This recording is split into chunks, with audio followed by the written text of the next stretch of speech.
Time for a handheld on ChinnyVision without a keyboard.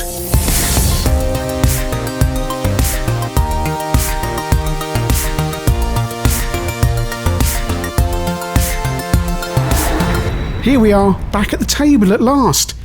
If you're one of the people who've tuned into ChinnyVision over lockdown, you might think all I do is games week after week, but in fact we do hardware and other stuff as well. But due to circumstances during the event, I've not really been able to get access to the table, and then I had to prepare a video, and here we are on a Friday afternoon. And, well, it's not often we review a joke on this channel, but what we got here is an Apple Newton. Now, the thing is, right, this is a device that's been much requested. So I got it on eBay back in January. It is now June the 19th. And that's how long it's taken to get around with this. I should have been doing it in March, but never mind. Now, for those too young to remember, and that's pretty much nobody viewing this, because if you're watching ChinnyVision, you're a middle-aged bloke, aged about 40 to 50. That's what YouTube tells me anyway. But you might remember that back in the 90s, the Newton was the butt of every comedy show because it promised handwriting recognition, but the early versions produced nonsense. Kick a member on your Newton. Beat up Martin. Now, if you're looking for an in-depth review of this platform before you begin, then this video probably isn't going to be it. I'm outside of my comfort zone with devices like this, especially the vintage Apple stuff, and I'm more interested into how it fits in with all the other machines we know and love in the UK. And this thing, well, it does fit into the whole story of computing in the UK right down to its CPU. Before we look at this, let's look at some other devices that were around that I've got lying around here. And people will say things like Palm Pilot. I don't have one of those. I'm going to go back further. Hopefully in this box. Good. There is one in here. This is a Psion organizer. I think this is Psion Organizer 2. This is essentially the first PDA, or one of the first PDAs available on the British market that was seen in lots and lots of places. You'd see these in supermarkets attached to barcode readers in the early 90s so they could scan and track stock as it came in. Very robust, very handy. This one was supplied by RS. That is what most people thought of as a PDA in the late 80s, early 1990s, right up to the mid-90s in fact. But people wanted more. So what we then move on to are things like the Psion 3, which we've viewed in this channel before. This is a 3A, 2 meg version. And it's a really nice device with a keyboard, database, spreadsheet, word processor, world clock, calculator, everything you'd ever want in a device, really. Absolutely brilliant. I had one of these at sixth form and I loved it. And these things had really good battery life. I think, was it 40 or 80 hours, something like that. And then we move on to another Psion, the Psion 5, and this was actually a mid to late 90s device. It's an interesting device and shows you where computing was going. A much better keyboard and bigger display, higher resolution, backlit screen. This is where a lot of people wanted the market to go. Of course, it didn't, but this is a kind of alternate reality.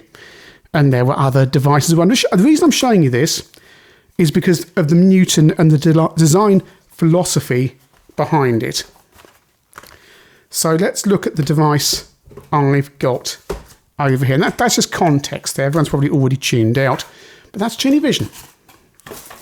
So what we have here then is an Apple Messagepad 120. It's not called a Newton on there. It's called Newton in the manual. It's not called a Newton anywhere apart from on the back.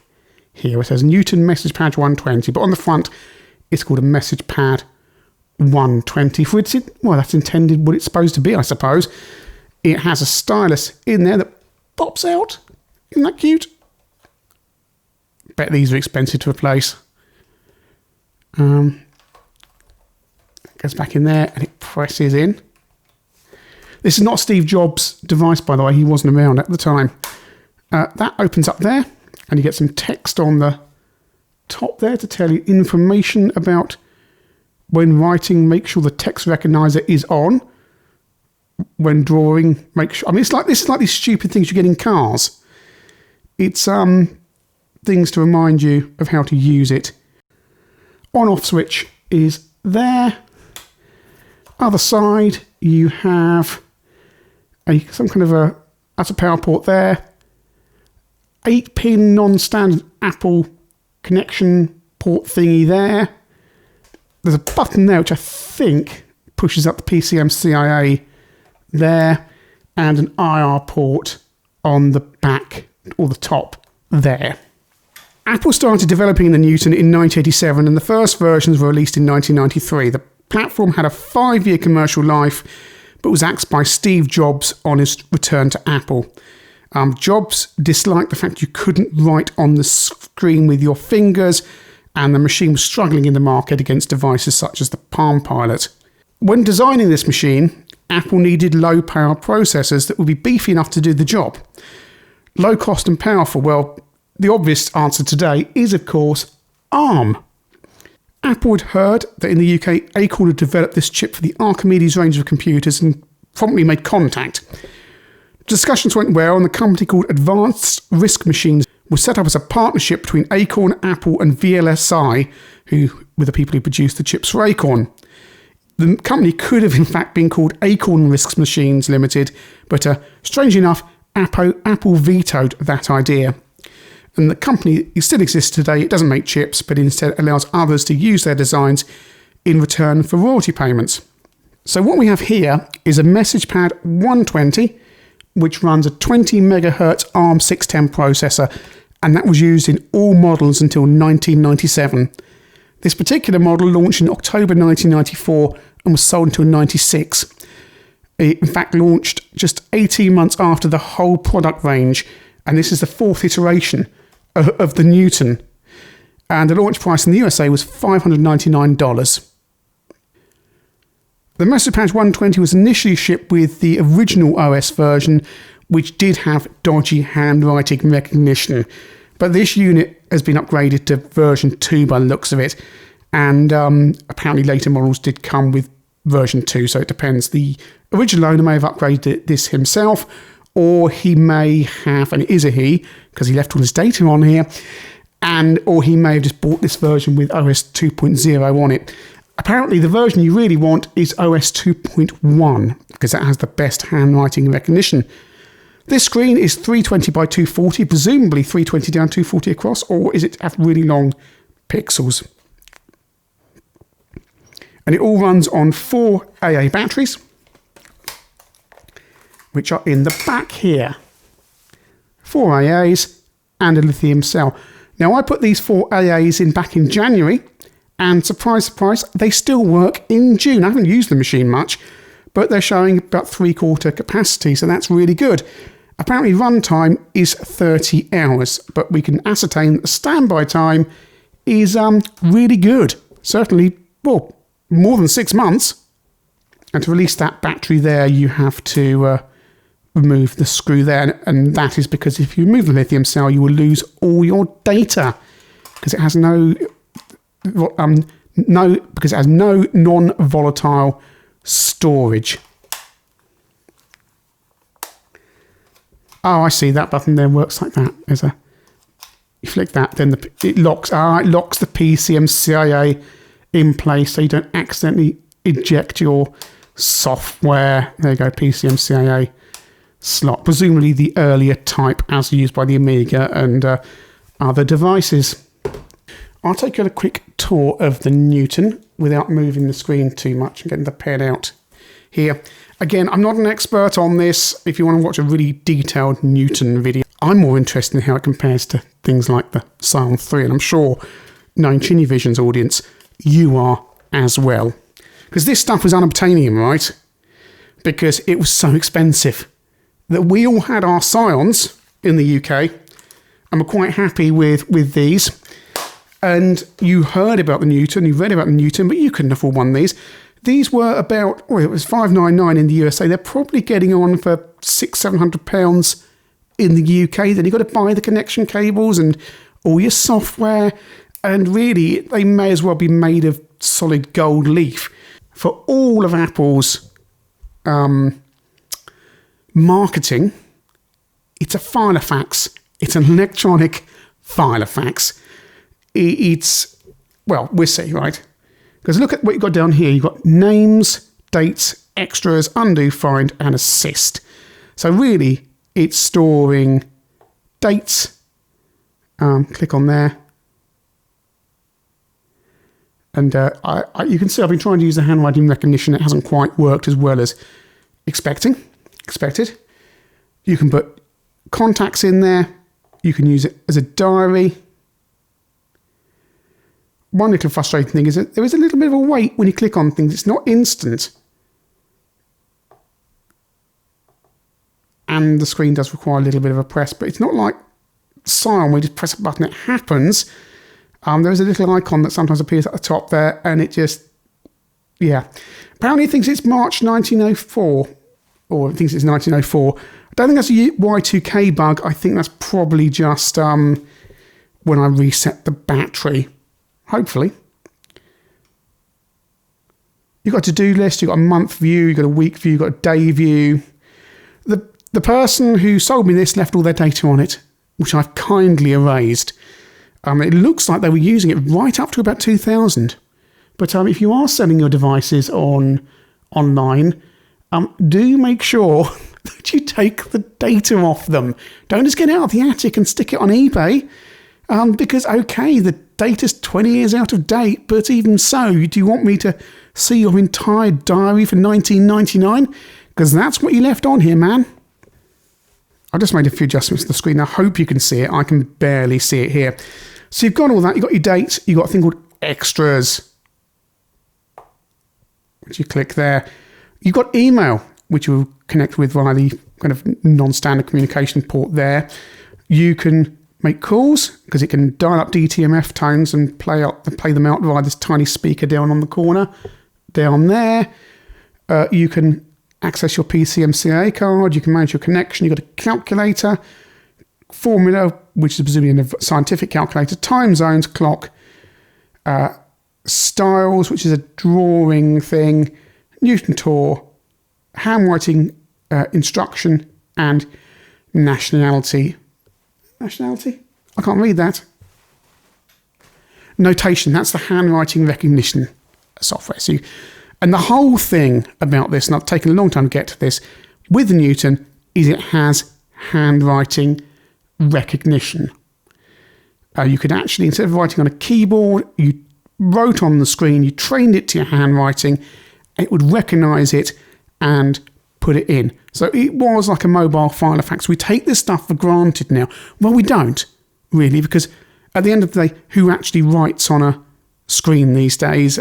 Artists, they use a stylus and stuff, but you and I, we've got our phones, we just use our fingers draw on the screen, which was exactly Steve Jobs' point. So you had to train it to your handwriting.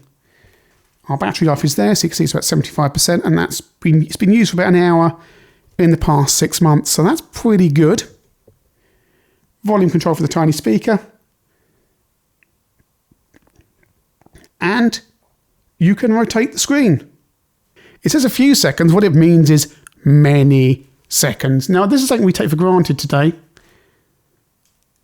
And you get this, which is far nicer as far as I'm concerned, but then again, you've got to hold it like that. And you can use it like a larger screen. So perhaps it is 320 by 240, and that's actually the orientation of the screen properly. You can train it to your handwriting in Handwriting Instructor.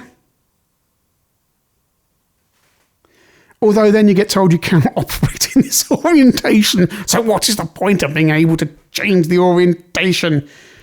Should the screen be rotated before opening? Yes, let's rotate the screen. Please wait a few seconds. Many years pass. So this is the Handwriting Instructor software. This is a tutorial to show you how to best write on your Newton PDA. To start, tap anywhere on the screen with the pen that came with your Newton PDA. Notation.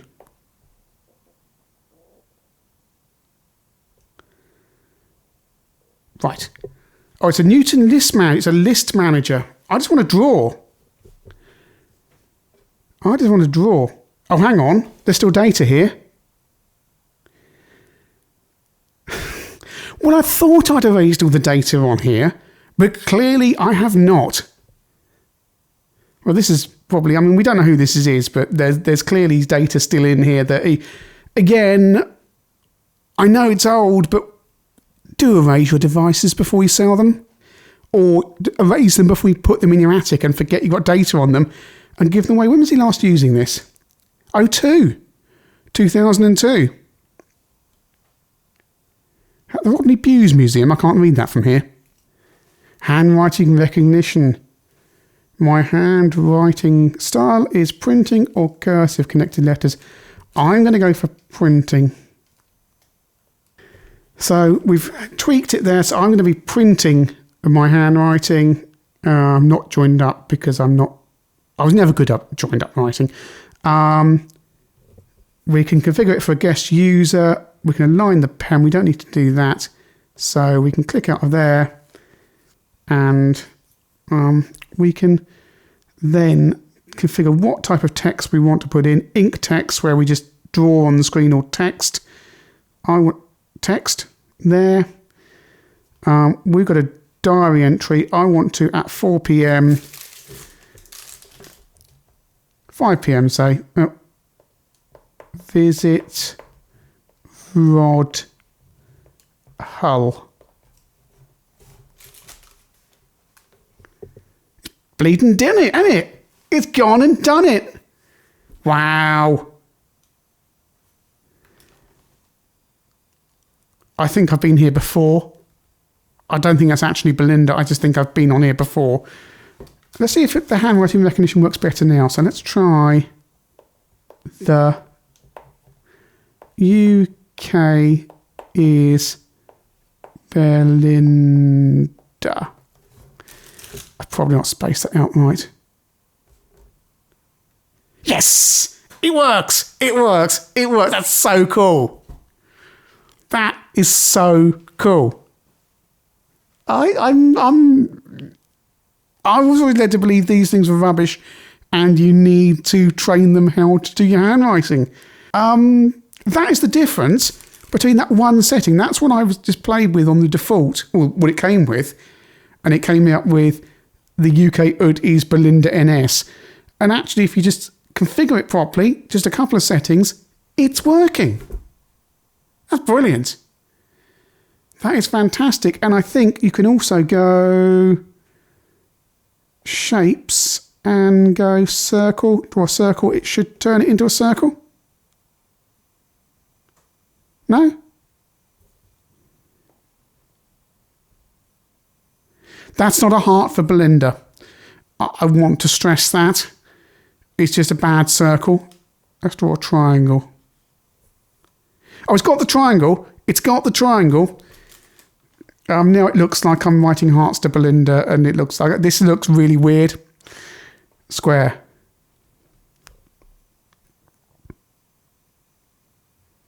Okay, so it's happy with triangles. Some triangles it's happy with.